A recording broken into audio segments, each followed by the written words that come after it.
I'm back. I'm Beautygypsy. Today's video is going to be about my staple items, my I can't live without beauty items. And I have listed previously what my favorite items were for 2012. So this is a collection of what I use on a regular basis, and I'd love to share it with you and just briefly go over how to use it and why I choose this product to be my star product. So let's start with brushes. You know, I'm a brush fanatic, and every time I do a post, you probably read over and over how much I love brushes. And it's really hard to kind of compile my favorite without confusing you. I've tried to be very conservative, so I'm just gonna mention a few that I use on a regular basis. I'm gonna start with Tom Ford. I love Tom Ford, and it was one of my 2012 choices of best brushes. I like it because they're functional, they're practical, and the handle is light, has a good grip. The hairs, I mean, it's almost like they studied a woman's face. It really moves so well with the eyes and the face, or for whatever purpose you're using it for. My first favorite is number 11, and that's the all over brush. I like it because it's dense, it picks up the pigment, and when I put it on, it just covers the whole lid area. I don't have to go over it that many times. And it just places the pigment so well. I mean, the trick is you don't want all the shadow to stay on the brush, and this does a great job of going from the brush onto the eyelid. So it's just a nice, clean sweep. This is my first choice. My second choice, which I'm totally in love with, is number 12. And this is a nice smudge brush. I mean, this is really interesting because it's tapered, but it's slanted, which means it has multiple uses, which really means it's a good quality, good investment. And what I use it for is after I apply my eyeliner, and if you could see, after I smudge it like this, right? So I'm smudging my eyeliner or whatever I'm using. What I do is I tilt it so I can wing it up, and then I use it to sort of create my base for the crease, as you can see. So I'm smudging and I'm doing the crease, because it's just, you know, you can maneuver it with your hands. And I also even use it for the bottom, just to smudge whatever I have going on here. I mean, I can't emphasize how amazing this brush is. I am so in love with it. If I had to use this one brush for the eye, I would totally use this one. The next one is also by Tom Ford, and this one is number 14. It's a little tapered dome brush. I chose this one because I just like the hairs on it, and it was easy to use. You know what? I bought along with the other stack, and I thought, why not? I was ready for a change. And this is what I use to sort of create that little edge right here.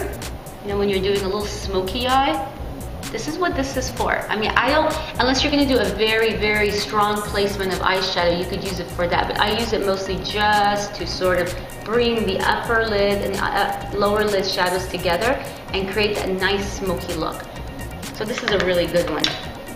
Another one that really nobody talks about is Claudio Riaz. And this is called the Contour Liquid Liner. I mean, a lot of people really think I bent it on purpose, which is really funny. It really comes like this. I think a lot of people don't know about it because it's hard to find. It's at Barney's, and I think his website. So if you don't have a Barney's near you and you don't know about him, you know, he doesn't really advertise. They're really good quality brushes. Why I like this one is because it's so easy to use. I don't even use it for liquid eyeliner. I actually use it for my eyes to line. Because look at this, I have such a good grip on it, right? I don't even have to do this, and I don't have to bring or poke my eye. I can basically comfortably hold it like this, and from like, not far away, but look, it is really a cool brush. Or if I want more of a definition, I can go like, hold it like a pencil. And it's been for me. I don't have to maneuver my hands. I just do this, and it's so comfortable. I can place my wrist right here and do this, right? And I can wing it. And it's such a good brush, and I don't know why more people don't use it. Go to the Barnes website or go to his website. It's ClaudioRiaz.com, I believe. And look at it. I mean, it's definitely worth taking a look at. I bought it 2 years ago on a whim, and I've been using it ever since. My next favorite brush is the Japanese maker Suqqu. This is I guess they call it the contour brush. You know, I thought it was going to be like any other brush I own. It's not. There's a reason this line of brushes is so raved about and talked about all over the internet because the quality is as good as it gets. It's gray squirrel hair, it's soft, but this is the thing about it. It's soft, but it's still dense enough. So it's not so soft that it doesn't precisely apply it. What it does is it applies and it moves and it blends. So it's applying and it's blending. And believe me, as a makeup artist, it's not that easy to find brushes that are that multifunctional. This is one of them. The softness is unbelievable. I don't even, this is basically what I use it for. I use it for my contour, right here for my lid. After I do my all over, I just open my eyes and it really does it for me. And I also use it as well if I want to do a really strong smoky eye. My next favorite brush, also by Suqqu, is their blush brush. This comes in very handy for me when I'm using pigmented blushes like Tom Ford or Nars. They're very, very pigmented. This picks up just enough color. You know, it's not, if it was any more dense, it would streak. This makes it very possible to just dip it in the blush and just do this whole light. I mean, it's just very, very light. And I'm telling you, as pigmented as a blush can be like Nars, it manages to just give a nice flushed look. You wouldn't think it's possible. It is with this brush. It's expensive, it's hard to get. Again, it's well worth looking into. I forgot to add one Tom Ford, and I don't know how I forgot because it's my all-time favorite, is the bronzer brush. It's expensive, yes, it's like about $110, $120. You can tell I've used it up, and it is so cool. I mean, they say bronzer brush. I use it for bronzer and I use it for powder, and I even use it to use on my favorite illuminating powder. And it's just, I like it because look, it covers your face and it just blends everything and it feels heavenly. And for bronzer, yes, I could do it as a bronzer, but I really do use it a lot just for I'm all over, like loose powder, pressed powder. You just have to have it. Eyebrows. I love eyebrows. And this is the funny thing. I have the Suqqu brow brushes. I don't know what the numbers are, but I have these two. One is very sharp and tapered. The other one's a little bit softer in the curve. I do like them, but you know what? I have to say my favorite is the Sephora Professional one, number 10. I went and just bought it on the whim when I couldn't find my brow brushes, and I'm still using it. I love this. It's cheap, it works, and I just use it with the MAC brow brush. And I like it if you have I have thick brows, so it really does a good job of filling in. You know, it doesn't leave any space, and you can it's firm enough where you can taper it. And the last but not least is Mercier Smudge Brush. And it is such a cool brush. It's a smudge brush. And this is what I use every single day. When people ask me how I do my smoky eye, this is it. This is how it starts. I just put in the caviar liner and I go over it and I just go back and forth. And what it does is it's like using a pencil but smudged. So it's like putting on a pencil and having a smudge for you. It's like 2-in-1. I don't know how popular this is, but I'm gonna just assume it is because it's such a brilliant brush. More important than putting foundation is prepping your face. And I prep my face with two products that I'm very, very loyal to. One is by Yves Saint Laurent, the oil-free complexion enhancer, and I use number 3. It creates a canvas. You know what? It keeps my mineral powder, my foundation in place. And I've done a test with and without it. And I find when I do use it, my foundation or powder stays in place much, much longer during the day. And the next one is by Thierry, which we all know. By Thierry used to be the creative director of YSL for 25 years. So there are a lot of similarities that you'll find. And this is, I believe you pronounce it, Touche Veloute.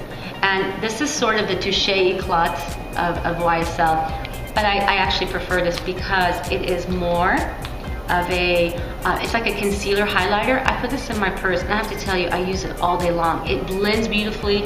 It comes, I believe, in 3 believable colors. I use number 2, and I have turned so many people on to this, and I also use it as an eye primer. So concealer is probably the most talked about beauty product. Everybody needs concealer, but everybody feels they can't find the right concealer. And I'm still with Cle De Peau. I'm gonna stick to it. I think there's a reason it keeps winning the best beauty product every year, or best concealer. The only thing is it has a lot of pigment, and a lot of people don't like that. I don't mind it. I think it's great. I think the trick is to warm up your hands, or if you're gonna use a brush, I like using my fingers personally. And you don't wanna dig in. I mean, you're basically kind of warming it up, warming your hands up. Once it kind of melts into your hand, and you just sort of dot it. And you just go back and forth and back and forth, and it does the job, ladies. You really, there's not anything better. The price, it's expensive, but a little goes a long way. And my little trick is, when I'm in a hurry and I don't want to do concealer and highlighter, what I do is I get my Cle De Peau, I get my By Terry, I use this as a brush since it's already moist, and I go into it. I have the 2-in-1, and this is what I do when I'm in a hurry. And I'm telling you, it does such a fabulous job. These two, amazing else. Foundation, you know what? I'm a foundation snob. I'm confident to say I have used at least 90% of the foundations out there. I keep coming back to the same ones, and I have a liquid one and I have a powder, a mineral powder. The one I go back to is Armani Luminous Silk Foundation. You can't go wrong. You really can't. The only challenge might be for really, really fair skin. I know there's a lot of like frustration for people with very fair skin. But if you have anything near light to medium to dark skin and the olive tone, this is a godsend. I mean, they have come up with colors so believable. It spreads so nicely. It adheres to the skin. It doesn't look like you're wearing foundation if applied correctly. And it's not yellowy, it's not pinky. I mean, they have such beautiful, pure beige tones, which it's hard to find. I have to say it's hard to find because a lot of them are too pink or too yellow. Armani has hit it on the nose. This is the best foundation in my opinion. I've been using this since it launched 10 years ago. The second one is Mercier Mineral Powder. You know what? It's not that expensive for what it does. I mean, I have it on right now. This launched when I was pregnant with my son, and it was 6 years ago. I was there when it launched. I haven't stopped using it. So we're talking 6 years of using this and repurchasing. It is so wonderful, and what I do is I need to learn to create my own palette. I buy a few of the colors and I mix them, and when I'm darker in the summer, I mix the honey with the natural beige, and in between I do natural beige with classic beige, which tends to be on the gray side. But I love this. I highly, highly recommend it. And I use it with the Metier Kabuki brush. This is not cheap, but I have to say it works. And then for powder, just everyday powder, if I'm using my liquid, I'm on year 15, I think. Is it? Well, maybe 14 years of my Chantecaille powder foundation. If you can see it, it is silky, it's smooth, it's believable colors. I mean, I used this on my wedding day and it didn't budge the whole night, just to let you know how well this powder is. And I never really use it wet. I like it with the brush, and I actually use it with my Ford brush. If I'm not using Chantecaille and I want a little bit more depth is when I get my Ford Illuminating powder. This was on my 2012 Best Beauty Buy list. Love this powder. And for bronzer, I use Serge Luten. And I don't know if it's a bronzer, it's D10, I think it's for darker skin. I'm in love with this. I'm gonna just go ahead and do blushes with the foundation. The two I use are the Armani No. 4, and I use Chanel Rose Temptation. I love them. I mean, for more of a apricot coral look, I use the Armani No. 4, and I use Rose Temptation when I feel like my skin's looking too gold, too yellow. I kind of bring it back home with my Rose Temptation, a little pink to balance things out. I use these all year round. So let's move on to eyeshadows. I'll be brief because, you know, I've reviewed so many eyeshadows and I own so many, and I seem to go back to the same ones. Are Chanel Mystic and Prelude. And why I like them is they're both in the neutral family. One is warm and one is cool. Together, you know, you create any look you want. When I want to do a smoky eye, I use Nars Brumes. I think it's Brumes, is how you pronounce it. It is basically a very ashy brown, a very nice blue, like a cobalt dark blue. These are so amazing. I think they're a little underrated. I think a lot of makeup artists have these in their kit, and you can create a nice smoky eye just using these. And the last but not least is my Cle De Peau No. 208. And I love these because it is also, it's half cool and half warm. You know what, you can't ask for better than that. My mascara of choice is still Helena Rubinstein Lash Queen. Again, it's not easy to find. I get mine from Japan. I've tried so many out there. I absolutely love this. I love the brush. I love the thickness. I love the way it fits in my lashes. It gives me the most voluminous lashes that I can't achieve with all the other lines out there. If you can get your hands on it, this is my Hall of Fame product, really. So let's move on to the lips. You know what, this is a very tough one, and I'll tell you why. Because when I used to sell cosmetics in my makeup store, I had all different kind of clients, and I realized the first thing they all wanted to buy was lipstick.